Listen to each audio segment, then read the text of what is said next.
Welcome to the Steve and Cimino Says Boom podcast, episode 11. Cursed? Steve? Ball!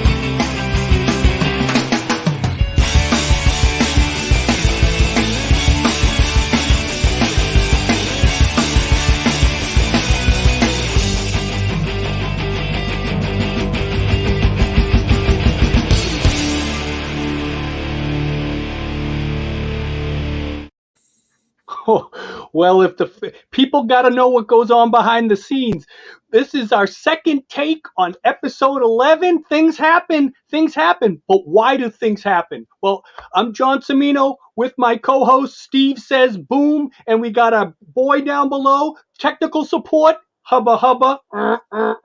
Otto, directly from the Grotto. Hey, Otto, what's up? What's up? Hey guys, there is a blooper reel to follow for this. So if you see the three of us smiling behind it, it's because this is our second take at this. So, but as always, guys, please remember to like, comment, and share to this channel. Subscribe. Thank you very much for watching. It is truly my pleasure to listen to these true comic book historian maniacs talk about comics for 10 issues. And really looking forward to this second time around the block. Now, why? Because, like I said before, the rumors, is it Stan Lee coming? Or Steve Ditko? Or maybe even Jack Kirby? Or maybe even something bigger? I don't know. Steve, what do you think? I don't know. I have been unable. It was like a wall of silence. But I know it's going to be something that hasn't been done on this podcast to date. Ooh, so we're going straight to the Grotto. Otto, tell them why we're going to the Grotto. All right. Well, this is like Assistant Editors Month. Remember the series of books back from the 90s where Fred Hembeck covers took over and the assistant editor. So you guys have been gracious to enough to let me talk about one of my favorite groups. And we haven't touched on any mutants in the Defenders and Thor and the Hulk. So John, a level of 1 to 10.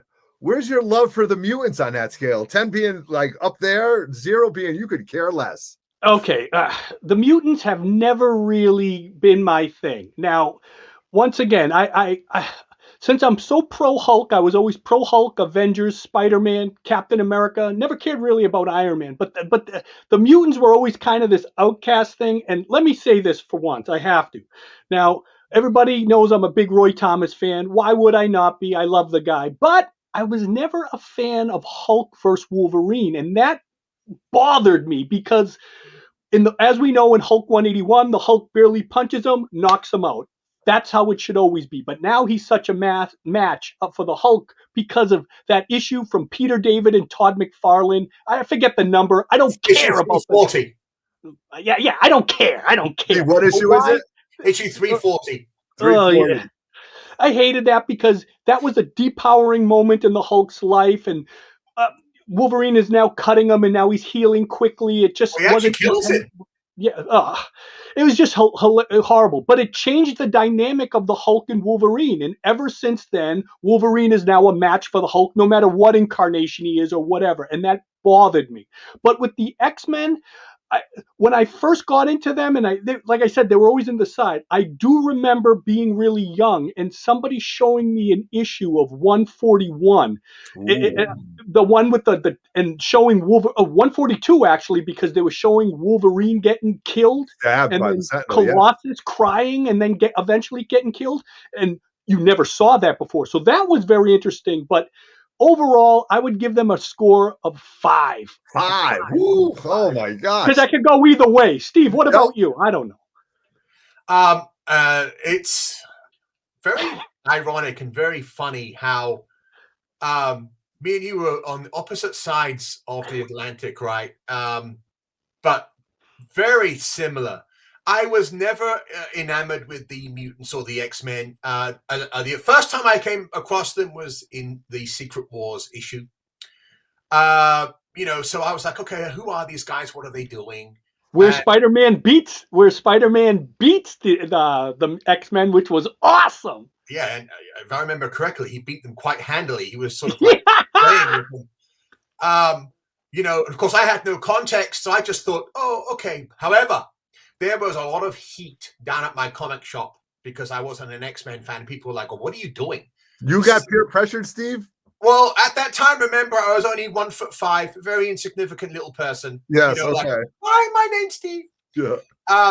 But yeah, and I would look at, you know, Marvel Age, and it'd have the sales top 10, and it'd be X-Men #1, X-Men #1, and I was like, the whole industry is X-Men crazy. I have to find out what's going on. Why does everyone else love this book?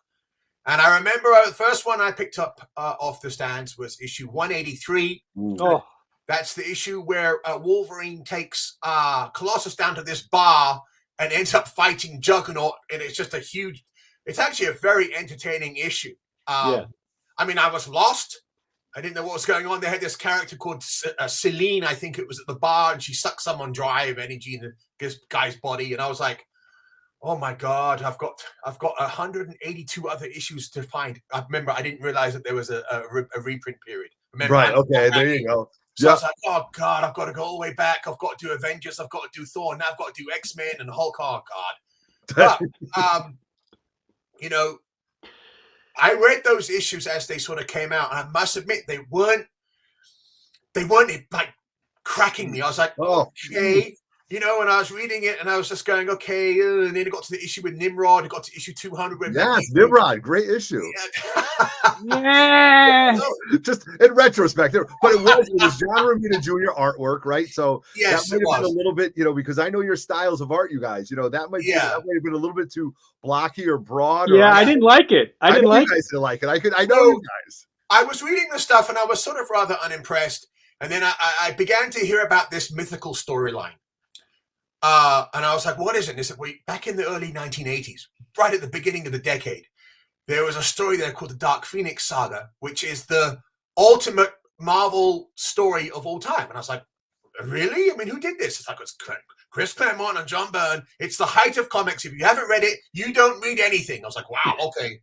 So I remember I asked my comic shop owner one day, I was like, do you have any issues of those X-Men? I think it's like the Dark. Before I could get Phoenix out, I went Dark. He went, no. Chap, nope, it's not going to happen. No, I'm not going to go to London. You can't afford it. They're going to be like £30 each, right? And I was like, £30? Which would be $60. And I was like, oh. So that's anyway, a lot back then, too. That's a lot of money. A lot of money. Yeah, for me to pay that money, that's a Hulk one for me, right? Right.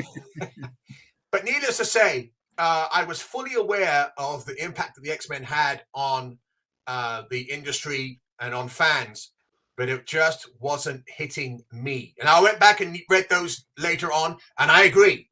To use your scale, Otto, I say the X-Men are without the Dark Phoenix Saga, it's like 4. Look at that. I said 4 before you said that, Steve. I said 4. Now, when I'm talking about the Dark Phoenix Saga, in actual fact, X-Men 94 through 142, yep, I give that 8 out of 10. Okay. That stuff is brilliant. I admit it.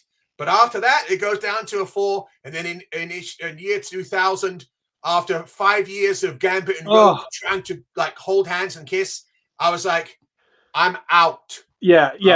That 90s stuff, like the Scott Lobdell ones and the Fabian Nazienza, whatever, those were atrocious. Okay. So the good news is we're not talking about those. We're going way back. Okay, Otto, take charge, brother. You got to set us straight. Set us straight. I'm going to set you because this is the significance. Okay, this is how this is the build up to something important, and then this lays the groundwork for a great run of books with very significant tones, even 10 and 20 years later. So the first thing I want you guys to recognize is this picture right here, okay? So I know where we go. We know. So my question to you is, this didn't appear in an X-Men book. Yeah, that's Marvel Team Up. Yes. Yep. 53, right? Yes. Yep. 53. The first time the man, John Byrne, does the X-Men, okay? And I love this issue itself because it's a splash page. but he's got a Spider-Man in there too. He threw Spider-Man in there, and I think this is a very, very cool page.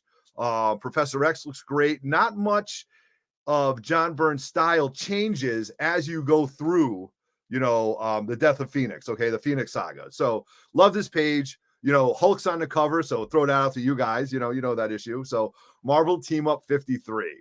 So that lays the groundwork for the first time John Byrne does the X-Men right there. But what we're going to do is we're going to talk about this issue 108. Okay. Wow. Now we've gone from Giant Size X-Men 1 through 94 to issue 107, which is Dave Cockrum and Chris Claremont. For those of you guys don't know, and I don't know if you know, Dave Cockrum is my favorite artist of all time. Little 12-year-old Otto met Dave Cockrum and had him sign my X-Men 96 because that was my biggest X-Men book at the time, which I paid $6 for as a child. So when I met Dave Cockrum, I had him sign that. So Dave Cockrum is my favorite. Okay. So, but we're starting the Byrne era with issue 108. Now, why this is important is because that's a Cockrum cover. Okay. So Byrne, Austin, and Claremont are going to do the interiors, but Cockrum does the cover. And I think that's a great send-off to Dave. Whether I'm sure that was planned. I mean, they've got a plan. That's got to be planned in the bullpen. Yeah, right? Cockrum was starting to slow down. Like he was getting tired of all that. So Byrne, he always said Byrne was snipping at his heels because he wanted to get in there. And he said finally he had to relinquish it and stuff. And he gave it because he just needed a break. He just said he was so tired at that time. Right. I believe it. All right. So staying with issue 108, we're going to go to the last page. Okay. Now, a lot of things have happened between 94 and this. They have, they've gone to the island. They've gone in space. They've fought the Sentinels. They've battled it out in X-Men 102 and 103 with the Juggernaut. They've really been all over the place, but they still, oh my God, they went to space and Jean Grey becomes Phoenix. She gets the Phoenix powers, right? So many things have happened, all right, during this time. But if you think about it, they really aren't a team yet, you guys, in my opinion, right?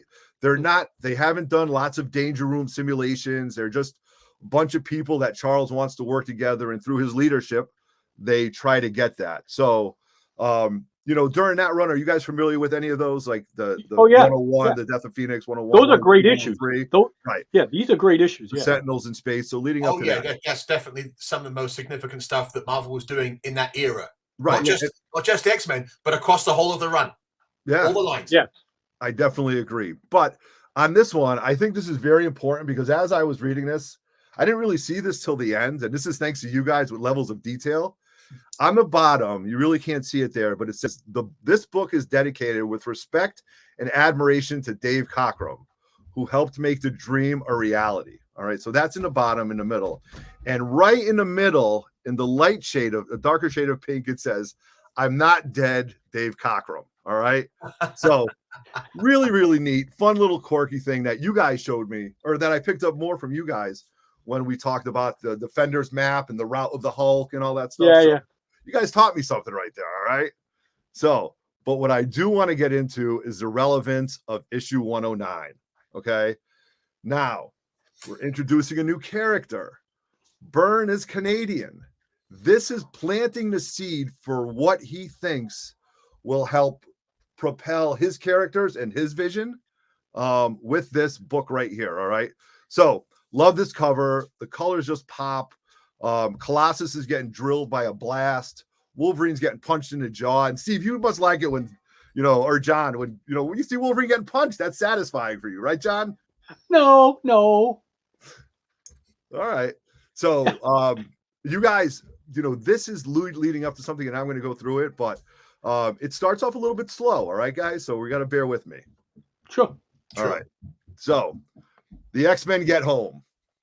They've got a new friend with them. You see two people in this that you're not familiar with later on. You see Elandra, the princess from outer space. But I want to touch on that. Byrne was on point. Byrne was on point at this time. He is, except for this. But I want to show off Moira McTaggart, and I hope I say that right. I don't want to butcher it.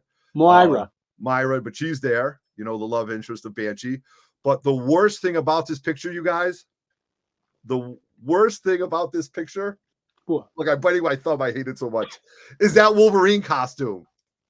That suit, Oh, the Yeah, but orange and black with the orange and black with the bones on it, just awful. Yeah.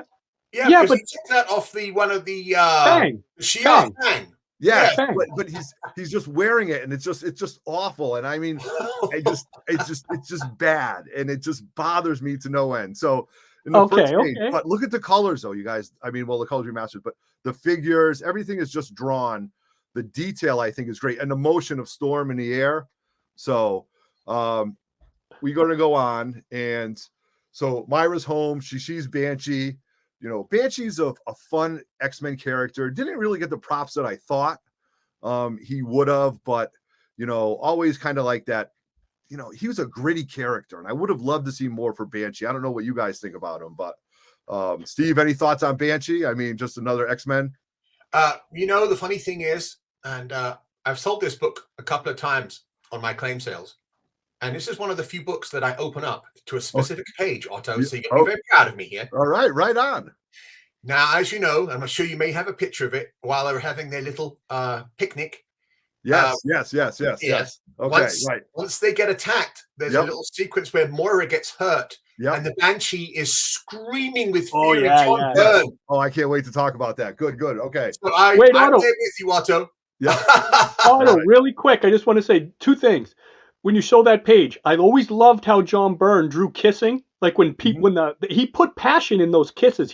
Some artists didn't get it, even comic artists, but John Byrne always drew the good kiss. Like you see Moira and Banshee kissing, or when you see Scott Summers and Jean, there was always passion in there, and I love that. And the other thing I wanted to say that is that, just so you know, Banshee, who's a Roy Thomas co-creation, was originally supposed to be a girl, but Stan didn't want it to be a girl because he just thought he didn't want all those people, like, because they were going to be fighting the X-Men back there, and he didn't want all those guys fighting a girl. It should have been a guy. And Roy always thought that was so strange because a Banshee is a woman, like even in mythology. Oh, yeah, so so you know, Banshee was always supposed to be a girl. All right. There you go. Look at that. All right. Well, true comic historians, like I said. All right. So then we see Storm. You know, she sees her wildlife. So she sees like the nature, and it kind of brings her back. So she uses her mutant ability to make a little rainstorm in that mansion. But now look at this second panel. How risque of John Byrne to do this, you know, with a very feminine body, her hair flowing, very sensual, very sexy, a little bit, you know, risque for the time, guys. I mean, very true to the character too, because she's so with nature, she's so in the open. You know how she's claustrophobic and all that stuff, so she would be doing that. But let's be honest, John Byrne drew the best women. Even when I was a kid back then, he was drawing women like Jean Grey. I fell in love with her because it was like, oh my God, he just drew beautiful women. But I thought it was beautiful. But you know, I think them getting away with Jim Shooter letting that happen, you know, being a little, you know, taking a little chances now, you know, we're into the 80s. And so, you know, Jim Shooter letting them do that, but it was true to the character regardless. Okay. All right. I'll take that. I agree with you on that. All right. So we see here now, you know, we see two adults, two people we're not familiar with, but those are Jean Grey's parents. They're there, and Jean Grey kind of recaps what happens in space with the Starjammers and Corsair, and Go back and read this. Gladiator is up there. You can see one of my favorite characters. Gladiator. Love Gladiator. Thought it was great. But I'm not going to focus too much on this. But I do want to focus on is right here. Okay. So we see Jean's parents. They're going to go outside and talk. And this is Scott Summers at his best in his fourth panel. This is brooding Scott Summers. You know, he's saying, you changed since you went to space. You've become more. So he doesn't know what to do with the love of his life, but Scott is a brooding leader, you guys. Steve, right? I mean, as far as Scott, he's just the brood, right? Like he's just very melancholy. Yes, I always gravitated toward you know, Cyclops because, you know, I've always gravitated toward older characters, and he was a great foil for Wolverine, who was always breaking the damn rules. Yeah. So he would be like, okay, guys, here's what we're going to do today. We're going to go do this, this, and this, and you'd have Wolverine go, well, I want to go out of town and have a brewski. Right. Yeah. And oh no, why would you do that? So but I have found out in recent years that a lot of X-Men fans do not like him as a character. But I always enjoyed him, and I realized, that he had undertaken the mantle, of being apprentice, because obviously he was like, okay, at some point, Professor Xavier isn't going to be around, Yeah, and it's going to be my job Right. to run this team. So I never had a problem with him, and I always thought that he was, rather stoic. Right. I agree with that. Perfectly And said. leadership qualities. So, but again, But he puts so much pressure on himself too, no, because he does. he's trying to hold up Professor X's standards. Yes, and that's a testament to Chris Claremont, who was grafting and letting us know just how the responsibility and how he was dealing with it. And that's why he's brooding, and Claremont loved doing those massive word, those thought bubbles. Yeah. Yes, right. Well, exactly. But here in this panel, in the 5th panel, you see Cyclops say to Myra, have you seen Alex? Havoc, his brother, he wants to know. He kind of wants to tell him that he's felt that he's seen Corsair before, and that something kind of bothering him. But then she brings up this. She says, to my island, she's with Lorna Dane, and they're still dealing with Eric the Red's issue, Mindlock, which happened in 107 and 108. They'll be with Jamie Madrox, right? So you hear some ancillary X-Men that are out there, and I thought that was kind of neat when I saw it. But then at the bottom, you see the bottom one where it says interlude. So it says target marked, tracking systems locked on. He's stationary at the moment. All right. Contact in 2 hours. So Chris Claremont, John Byrne, building up to something. You got to get through these issues before you get to the second half of this story. Okay. So we got to get through this. Now we're going to talk a little bit more about the team and the characters that are out there. So Wolverine and Colossus. Wolverine's Nightcrawler and Colossus are there. They dedicate this whole page to him. They're trying to figure out what to do, right? Nightcrawler wants to kind of go on a date. Colossus wants to write his parents home because Colossus is, the farmer's boy. He is, a mama's boy. He wants to be home doing the right thing. But in this, he says, dear Mama, Papa, I'm sorry I haven't written. My friends and I were busy saving the universe. Okay. Like the guy's so humble. He is another one. Like, so, guys, what do you think about these two characters as far as Colossus was the first character I loved because he was the big strong guy. He was like I was always into those strong characters. Thor never really believed in himself though. That's the thing. Like, but when I was a kid, I just got into how he looked, and I loved the name Colossus. I loved the steel, and I loved the outfit. Right. Cockrum did a beautiful job there. Yes. But I was Nightcrawler, not so much. Not so much. Right. All Steve, right. you? Okay. Yeah, for me, I must admit, Nightcrawler was very uninteresting to me. Although after I began to read X-Men for a while, I realized just how important he could be in certain situations with his transporting technique. He had an ability that no one else had. And, I began to appreciate him a little bit more then. When it comes to, Colossus, I'm going to like, he's the big bruiser, but generally speaking, he was just such a, do-gooder, I was just like, oh, God. Boy, he's trying to write his parents, so I was like, oh, my word, he's like a plank of wood. Right. But even in this is fun because this is a sign of the times. Wolverine wants to, Nightcrawler and him want to go on a double date. And he says, we're going to go see a film, Star Wars. Okay. So probably Star Wars: A New Hope, a real sign of the time. So they say no, but I just thought that was a fun page because you get to see their interactions. The next page is kind of important.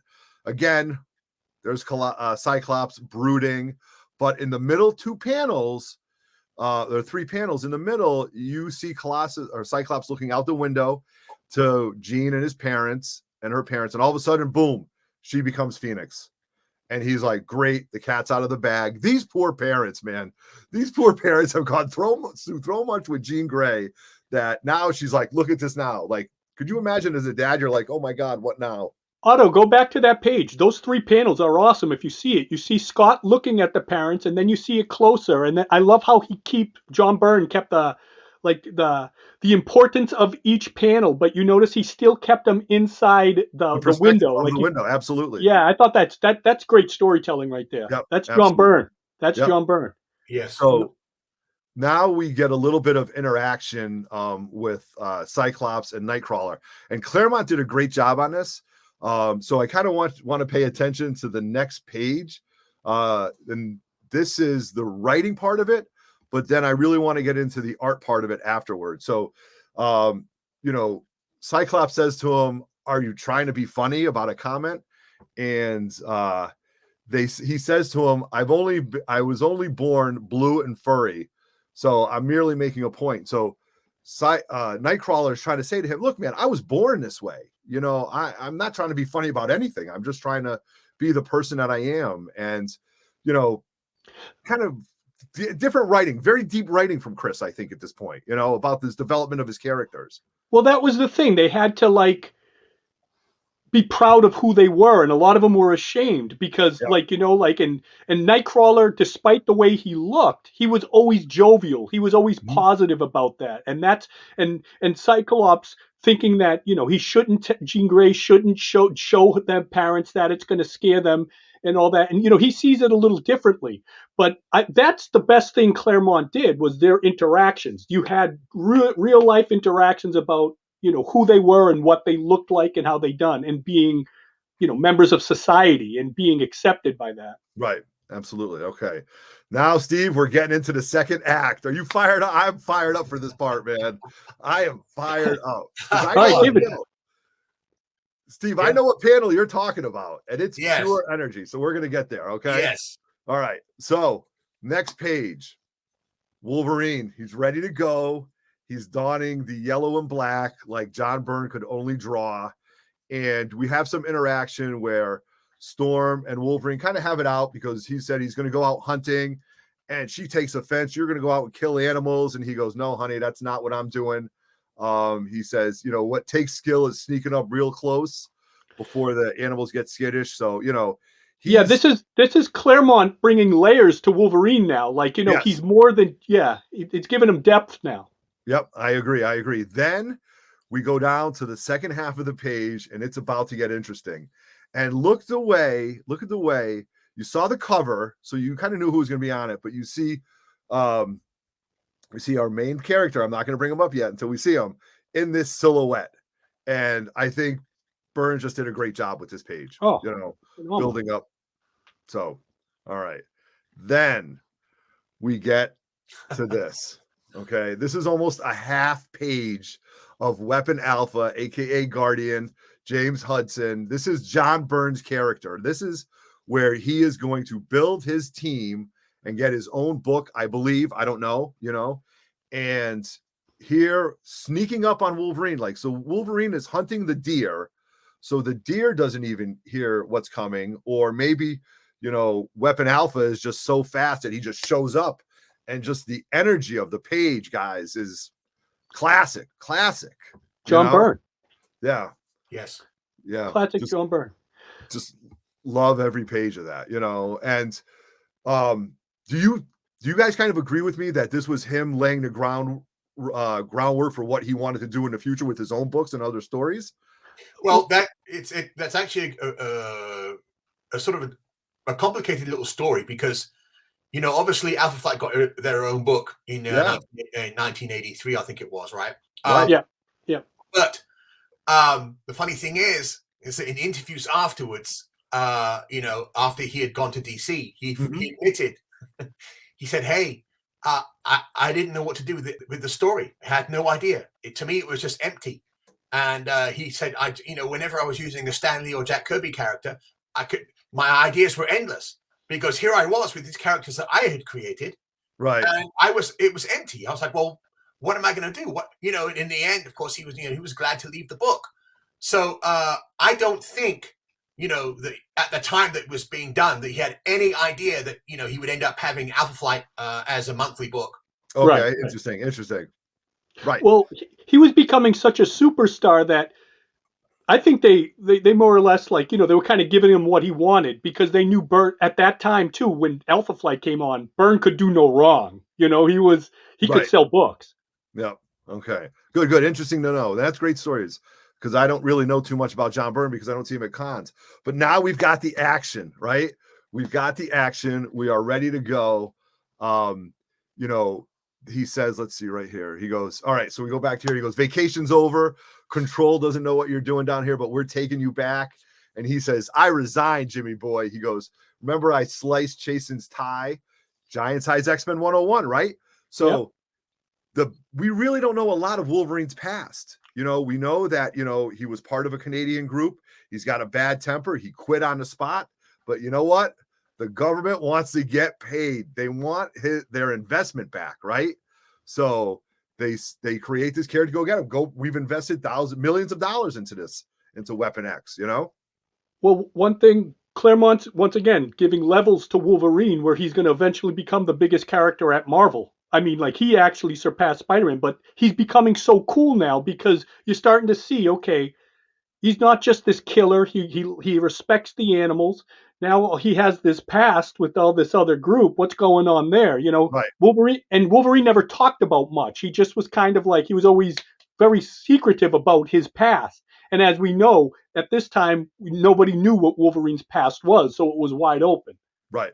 Yeah, it's definitely an unfolding. It's like a little onion peeling, okay? Mm-hmm. And it's very slow. Now, at this time, when I went back and read those issues, I found it fascinating that, it was basically a clean palette.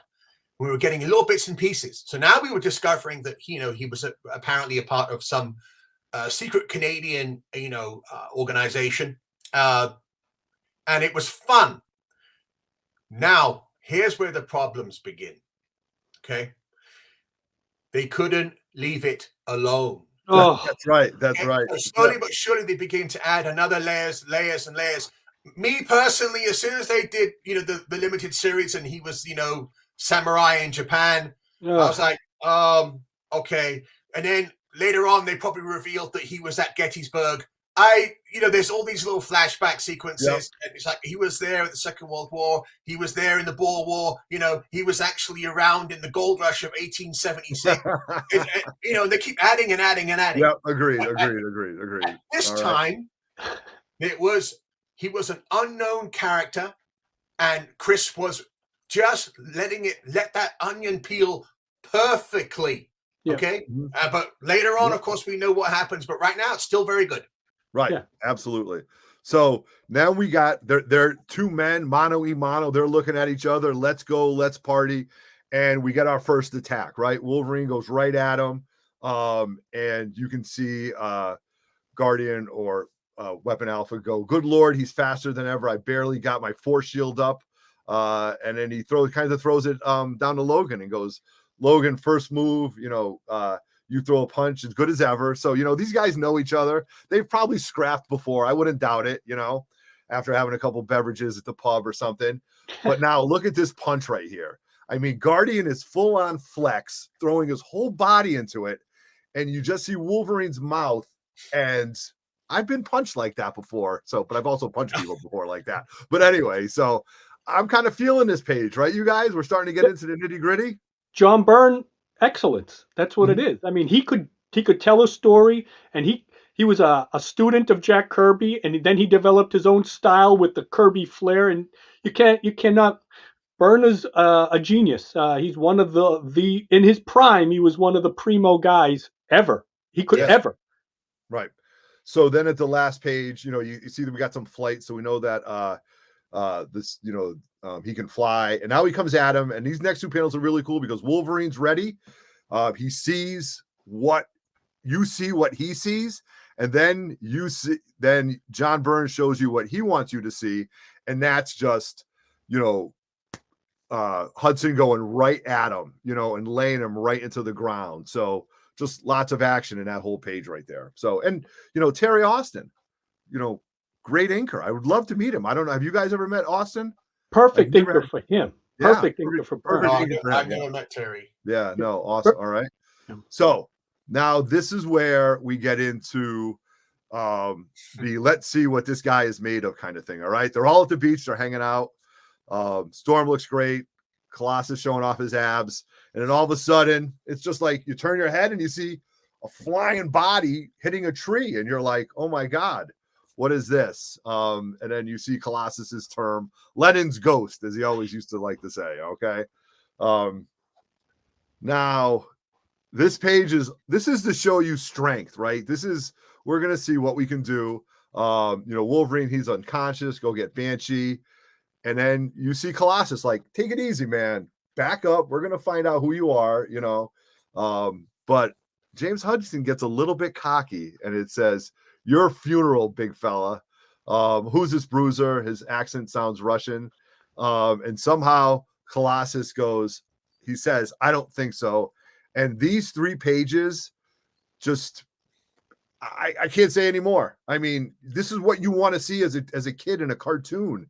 And then to see it go from human to mutate to full-on metal is something that it's just gripping, man. It's just, you wanted to do that as a kid, I think, So just my thoughts on that page. Well, John Byrne, storytelling once again. It's so beautiful. And he drew Colossus awesome. Yes, because I think right now you're seeing an example of what John is giving to the team. When Chris Claremont was writing with other artists, the book tended to slow down a little bit and get bogged down in dialogue, and there was less action. Mm-hmm.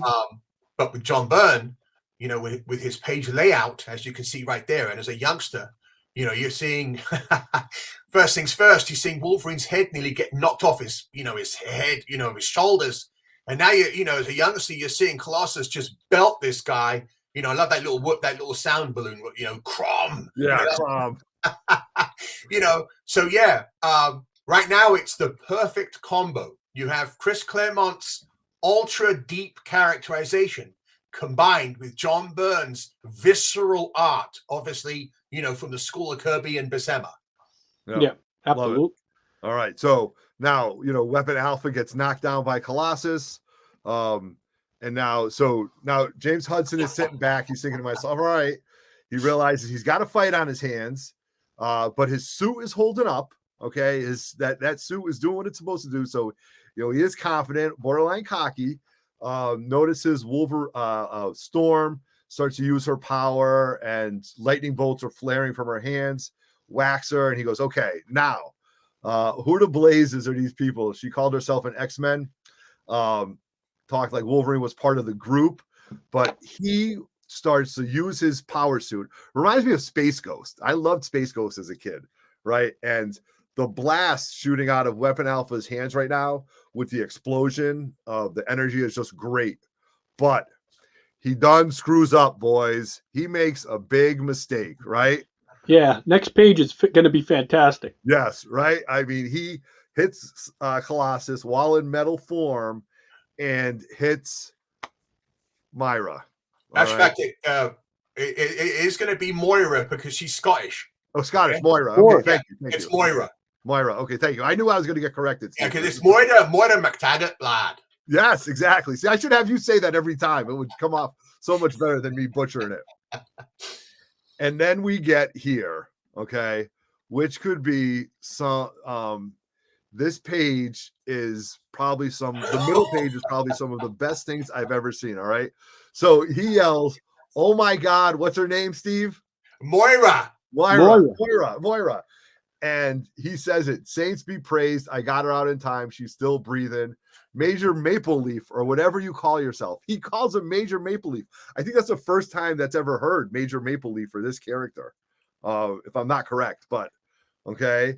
And the next page, or the next panel, is, I think, one of Byrne's greatest depictions of just raw energy being unleashed. And he says, if it costs me my life, I'm going to make you pay. Like a man possessed, Banshee hurls himself towards his foe, and then pushing his sonic power to his limits and beyond. And guys, I mean, that's That's what we're talking about, right, Steve? That's the page? That it is. And as I said, usually on the claim sales, you got to keep going. I'll slow the whole damn thing down. Thank you for that. Thank you. What we're doing right now, and I show, because I have never seen the Banshee look more scary. He is at the limit, I think, of his abilities right there.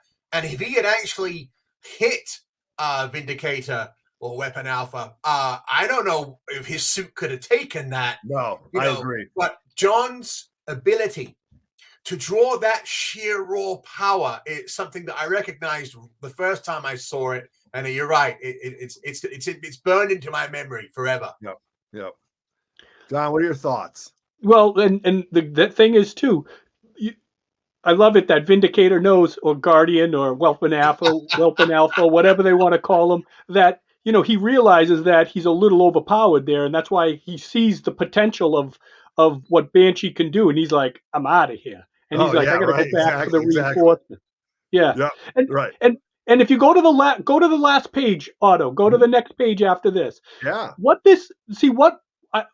this all shows is what this issue was mainly about. Yeah, you got some depth to Wolverine, you got this other character, but you see how much they care about each other. Because this is just a loungy kind of, they're just taking it easy, but you see their love for each other, and and that's what I think the major point of all this, because, and Wolverine saying they're at the end of things to come, but like they're all going to be there for each other. And I love that. And, they're just relaxing, and that it shows that they're like a family. And that's, I think, what the whole issue, it really emphasizes. And, Chris Claremont writing that beautifully, and John Byrne drawing it completely. But I love that. And then, like I said, at the end, when Wolverine's saying there's, these guys are coming back, and, then you're like, okay, so Wolverine's got this stuff in his history, but he's got backup now. He's got a family behind him. Yep. Agreed.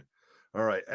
And right before I, have Steve wrap up this, it's really, and then you see in the top panel with Banshee and Storm, Hudson says to himself, only a fool would stay and fight to fight super being he knows nothing about, so it's not about pride. He goes, and next time to equalize it, I'll bring Alpha Flight with me. Right. So the first time Alpha Flight is ever mentioned is right here. And then you see them come down, and you're absolutely right about that. He wants to Wolverine, or somebody says, well, who is he? They've got to get Moira to the hospital. And he says, I'm sorry, guys, but today's just the beginning. Things are going to get a lot worse. Yeah. So Yeah. I'll talk about that in a second, but I'd love to hear what Steve has to think on just this wrap up of that great episode. I think, this issue exemplifies what was the future of superhero comics. And what I mean by that is,